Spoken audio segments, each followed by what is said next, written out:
Good morning, Encounter. Welcome to our daily devotional. Pastor Joel here. What we like to do in these devotionals is to dig a little bit deeper on the topic from Sunday morning. This past Sunday, we looked at this idea of what it means to, rebuild our lives in a time that isn't the crisis that it was, but it's also not what it was before. It's this kind of like in-between moment of exile, which is what we see in the Bible. And we looked at this passage in the book of Jeremiah, chapter 29, where the people of Israel are in exile. And God, in exile, invites them to rebuild a life. And it tells them to, build houses and to plant gardens and to work for the peace and the prosperity of the city in which they are. And there, God was going to prosper them and make them flourish. And today I want to talk about that last part, right? Like, God is calling the people of Israel who are exiles. They have nothing. They're destitute. They've been taken from their home in Jerusalem to the land of Babylon. And there, God not only commands them to go and build a life for themselves, but then he says that they are to seek the peace and the prosperity of the city that they're sent into exile. And one of the things that we talked about on Sunday is that the fascinating thing about that is that they have nothing to offer the people of Babylon. They're completely poor. And how can we, in moments of need that we ourselves are experiencing, live lives of service or generosity that seek the prosperity of others? And there's a passage in the book of 2 Corinthians that actually talks about this a little bit. This is 2 Corinthians chapter 8, and I'm just going to read on verse 1. It says, "And now, brothers and sisters, we want you to know about the grace that God has given the Macedonian churches. In the midst of a very severe trial, their overflowing joy and their extreme poverty welled up in rich generosity." Listen to that. Overflowing joy and extreme poverty. Verse 3, "For I testify that they gave as much as they were able and even beyond their ability, entirely on their own. They urgently pleaded with us for the privilege of sharing in this service to the Lord's people." Paul is talking about, at that time, there's kind of like this famine going on, I think in Jerusalem, and basically Paul is making this collection throughout the different churches in Asia Minor, and the people in Macedonia, they're not a wealthy church, they don't have a lot of money, and yet, I love that line that says like their extreme poverty and their overflowing joy kind of like collided into generosity. And it's interesting thinking about that passage in Jeremiah, right? Like the people of Israel are in exile. They have nothing. And God, in the midst of nothing, invites them to seek the prosperity of the city. And there's a couple of thoughts that I just want to share to you. One is this idea that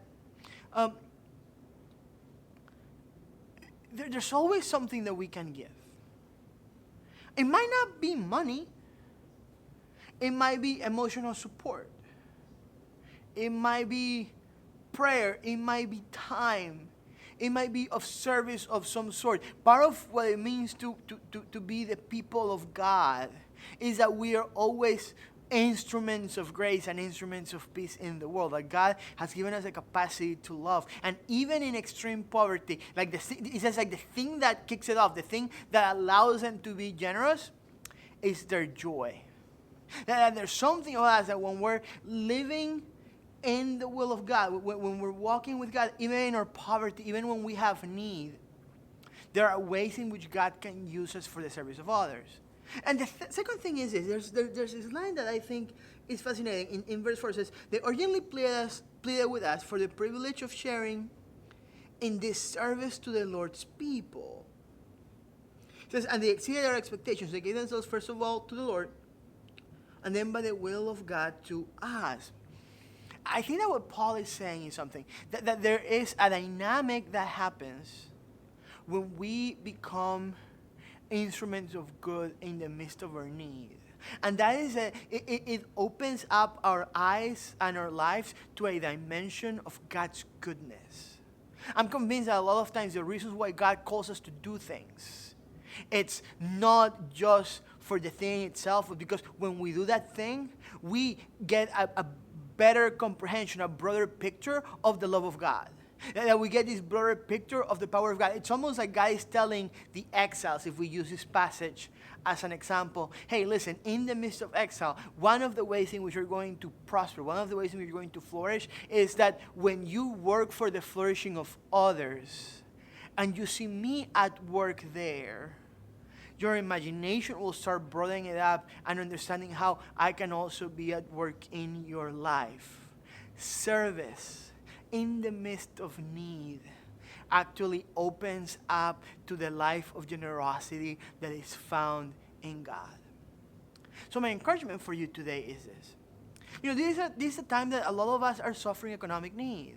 Maybe it's need of other, dimensions, right? Like maybe it's emotional need. Maybe it's, need of time. Like there are things in our lives that we're lacking right now because of everything that is going on. But we shouldn't let that blind us to the fact that there are also ways in our lives in which God can use us, in which our extreme poverty can collide with, the overflowing joy. So the question is, what are the areas in your life that God can use? What are the areas in your life that even though we feel like we have nothing to offer, that there's something in our life that God can use to bless other people, to spread the goodness of God to other people, to spread the love of God to other people.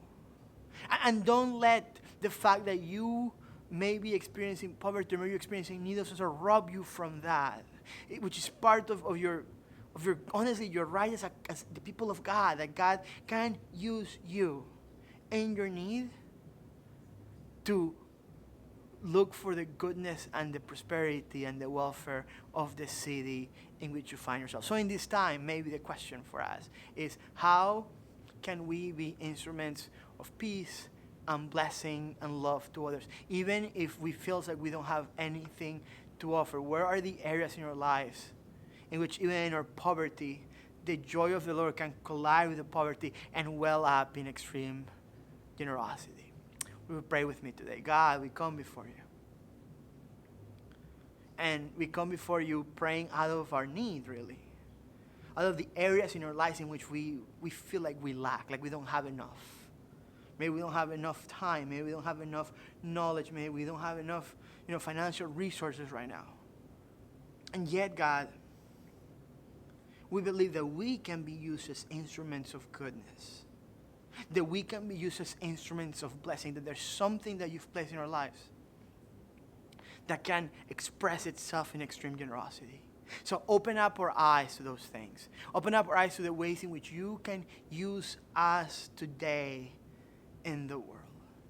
And we thank you for the opportunity and the privilege of joining in your service. Thank you guys for tuning in. I hope you have a great rest of the day, and may grace and peace be with you.